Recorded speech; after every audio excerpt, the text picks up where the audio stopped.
আজ 24শে ফেব্রুয়ারি। আপনি কি জানেন আজকের দিনের ঐতিহাসিক গুরুত্বটা কি? আজকের দিনে কি হয়েছিল? আজকের দিনে 1924 সালে তালাত মাহমুদ জন্মগ্রহণ করেন। তিনি ছিলেন ভারতের একজন বিখ্যাত গজল গায়ক। তাকে ভারতীয় উপমহাদেশের একজন অন্যতম সেরা পুরুষ অশাস্ত্রীয় ও অর্ধশাস্ত্রীয় গায়ক রূপে বিবেচনা করা হয়ে থাকে।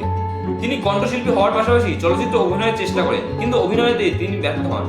গজল গানে তার পারদর্শিতার জন্য 1992 সালে ভারত সরকার তাকে পদ্মভূষণ পুরস্কারে ভূষিত করেন।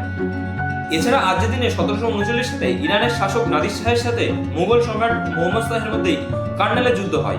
যুদ্ধে মোহাম্মদ শাহ পরাজিত হয়। এই যুদ্ধের ফলাফলস্বরূপ নাদির শাহ দিল্লিতে টানা 57 দিন ধরে ব্যাপক হত্যাকাণ্ড ও লুণ্ঠন চালায়। তিনি মুঘল সম্রাট মোহাম্মদ শাহের কাছ থেকে কোহিনূর হিরে এবং প্রচুর ধনসম্পদ লুণ্ঠন করে নিয়ে যান।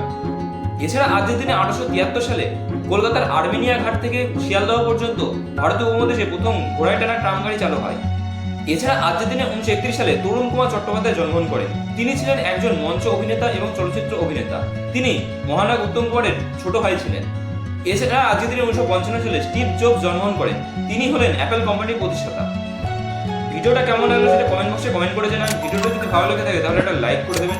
ভিডিও থেকে আপনি যদি নতুন কোনো তথ্য জানতে পারেন তাহলে আপনি আপনার প্রিয়জনের কাছে শেয়ার করে তাদের জন্য সুযোগ করে দেবেন। এরকমই প্রতিদিনের গুরুত্ব সম্পর্কে জানতে চ্যানেলটি সাবস্ক্রাইব করে